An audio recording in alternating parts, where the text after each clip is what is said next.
today's video, we are going to wrap up our ANN series with backpropagation. We pretty much know everything about what happens in the working of neural networks by now. We know about the process of feedforward propagation, wherein the information enters into the input layer and is propagated in the forward direction to find y hat, that is the output value. Then we compare the predicted values with the actual values in our training set and calculate the cost function.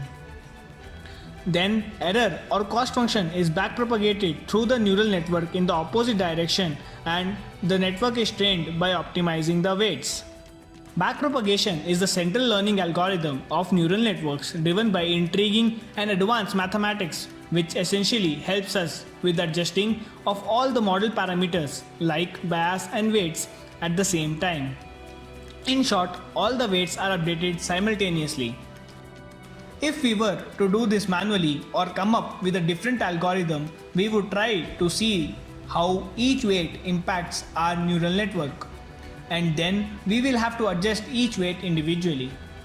Major advantage with backpropagation is that all the node weights are adjusted at once. So you know which part of weights is responsible for what type of error and it can be easily fixed. This is the key reason why it is such a popular and widely used algorithm. I have provided the link of the article explaining the maths behind backpropagation if you would be interested in that. Now we will just wrap up everything we have learned so far by doing a quick step-by-step summary of the training process. Step 1. Initialize the weights to small number that is almost equal to 0 but not 0. This is called the zero initialization method.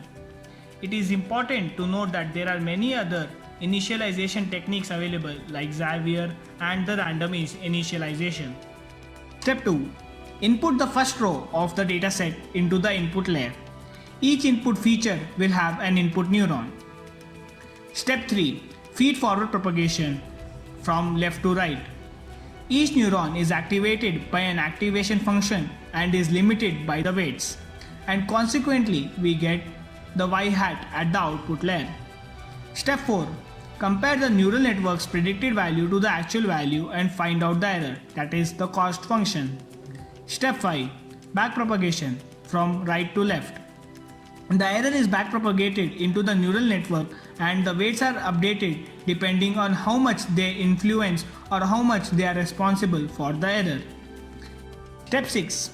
Repeat steps 1 to 5 and continue optimizing the weights after each observation, that is reinforcement learning, that is using stochastic gradient descent, or repeat updating of weights after a batch of observation, batch learning, that is either full gradient descent or mini batch gradient descent.